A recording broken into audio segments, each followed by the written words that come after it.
छुआ और जैप एक छोटी सी चिंगारी सी महसूस हुई, या फिर अंधेरे में स्वेटर उतारते वक्त वो चट चट की आवाज।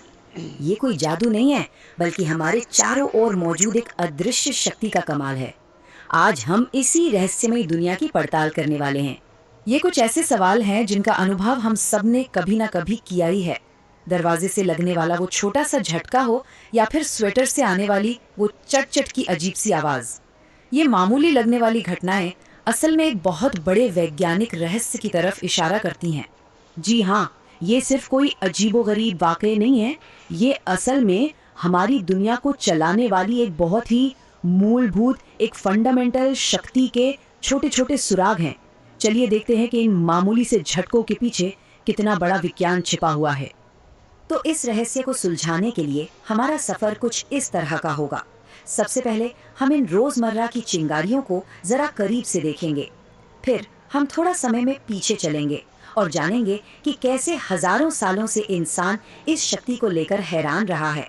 हम ये भी समझेंगे कि ये धक्का और खिंचाव काम कैसे करता है, इसके 3 सबसे जरूरी नियम क्या हैं, और आखिर में हम इस अदृश्य शक्ति को नापना भी सीखेंगे। तो चलिए अपनी पड़ताल की शुरुआत करते हैं उन उदाहरणों से जिन्हें हम सब अच्छे से जानते और महसूस करते हैं। चाहे वो सूखे मौसम में स्वेटर की हल्की सी चटक हो, या फिर आसमान में कड़कती हुई बिजली की जबरदस्त ताकत, इन सब के पीछे वजह एक ही है। एक तरह की ऊर्जा का एक जगह जमा होना और फिर अचानक से डिस्चार्ज हो जाना। इसी ऊर्जा को हम इलेक्ट्रिक चार्ज या वैद्युत आवेश कहते हैं। और विज्ञान की जिस ब्रांच में हम इन स्थिर मतलब रुके हुए आवेशों के बारे में पढ़ते हैं, उसे एक खास नाम दिया गया है, स्थिर वैद्युतिकी या इलेक्ट्रोस्टैटिक्स। सीधे सीधे कहें तो ये रुके हुए चार्ज की स्टडी है। लेकिन क्या ये पता है कि ये रहस्य कोई नया नहीं है। हजारों सालों से इंसान इस अदृश्य शक्ति को समझने की कोशिश में लगा हुआ है। तो चलिए जरा टाइम में पीछे चलते हैं और देखते हैं कि ये कहानी शुरू कहाँ से हुई। ये कहानी आज की नहीं, सोचिए करीब 2500 साल पहले 600 ईसा पूर्व में प्राचीन ग्रीस में थेल्स नाम के एक फिलोसोफर ने एक बड़ी अजीब चीज देखी। उन्होंने पाया कि एम्बर को ऊन से रगड़ने पर वो हल्की फुल्की चीजों को अपनी तरफ खींचने लगता है। सदियों तक ये बस एक पहेली बनी रही। फिर 1700 के दशक में बेंजामिन फ्रैंकलिन ने इसे पॉजिटिव और नेगेटिव का नाम दिया, जिससे बात थोड़ी आगे बढ़ी, और फिर आखिरकार 1785 में फ्रांस के चार्ल्स कूलम ने इसे सिर्फ एक ख्याल से निकालकर पक्का साइंस बना दिया, जब उन्होंने पहली बार इस ताकत को नापा। और मजे की बात तो ये है कि आज हम जिस इलेक्ट्रिसिटी शब्द का इस्तेमाल करते हैं, वो भी ग्रीक शब्द इलेक्ट्रॉन से ही आया है, जिसका मतलब होता है एम्बर। जी हाँ, वही पदार्थ जहाँ से ये सब कुछ शुरू हुआ था। तो अब आते हैं उस सबसे बुनियादी कॉन्सेप्ट पर कि ये चार्ज एक दूसरे के साथ पेश कैसे आते हैं। इसका नियम बहुत ही सीधा और सरल है, कुछ वैसा ही जैसा चुंबकों के साथ होता है।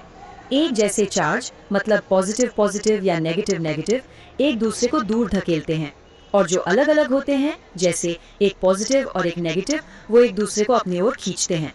बस यही एक छोटा सा नियम प्रकृति की जबरदस्त ताकत को कंट्रोल करता है। जिस प्रॉपर्टी के आधार पर हम इन दो तरह के चार्ज में फर्क करते हैं, उसे ध्रुवीयता या पोलैरिटी कहते हैं।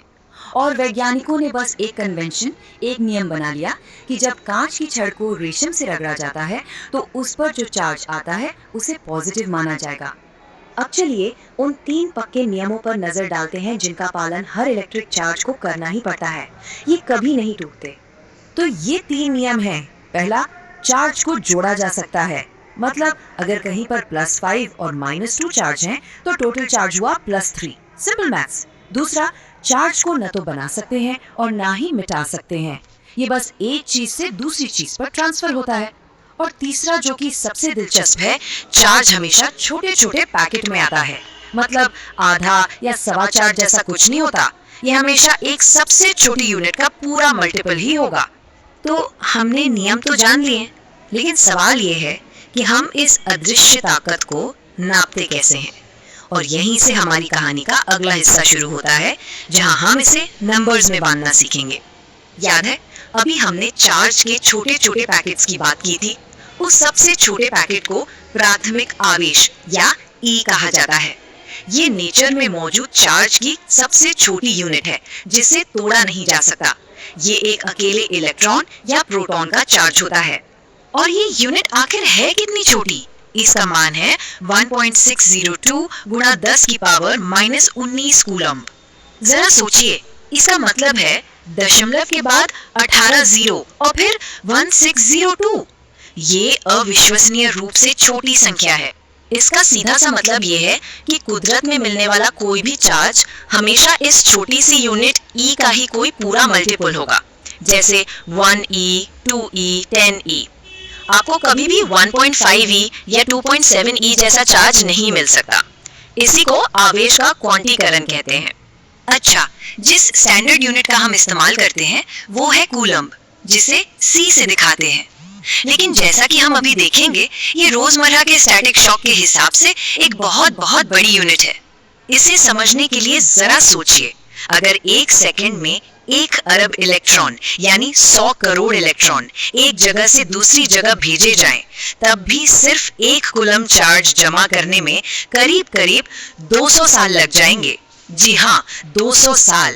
इससे अंदाजा लगता है कि कूलम असल में कितनी बड़ी इकाई है। और ये है वो महान वैज्ञानिक जिनके नाम पर ये यूनिट और नियम दोनों हैं, चार्ल्स ऑगस्टिन डी कूलम। इन्होंने एक बहुत ही कमाल की डिवाइस का इस्तेमाल किया जिसे टॉर्जन बैलेंस कहते हैं। ये मूल रूप से एक बेहद सेंसिटिव तराजू था, जिससे उन्होंने पहली बार इस अदृश्य बल को एकदम सटीक तरीके से मापा। कूलम का नियम दो बहुत ही सीधी सादी बातों पर टिका है। पहला, चार्ज जितना ज्यादा होगा उनके बीच लगने वाली फोर्स भी उतनी ही मजबूत होगी। ये तो कॉमन सेंस है। दूसरी बात ये कि जैसे जैसे दूरी बढ़ेगी फोर्स कमजोर होती जाएगी। लेकिन ये बस यूं ही कमजोर नहीं होती, बल्कि बहुत तेजी से होती है। अगर दूरी को डबल कर दें तो फोर्स 4 गुना कम हो जाती है, और अगर दूरी 3 गुना कर दें तो फोर्स 9 गुना कम हो जाती है। ये एक अद्भुत नियम है जो हमें इस काबिल बनाता है कि हम इस ब्रह्मांड में कहीं भी किन्हीं भी दो चार्जेस के बीच लगने वाले इस अदृश्य खिंचाव या धक्के को बिल्कुल सटीक तरीके से कैलकुलेट कर सकें। ये विज्ञान की एक अविश्वसनीय ताकत है। तो अगली बार जब दरवाजे की घुंडी से वो छोटा सा झटका लगे ना, तो एक पल के लिए रुकिएगा और सोचिएगा कि अगर हमारे आसपास की हर चीज, हर एक एटम इन खींचने और धकेलने वाली ताकतों से भरा पड़ा है, तो फिर वो कौन सी अदृश्य शक्ति है जो इस पूरी दुनिया को एक साथ जोड़े हुए है, इसे बिखरने नहीं दे रही। जवाब इसी अदृश्य शक्ति में ही कहीं छिपा है।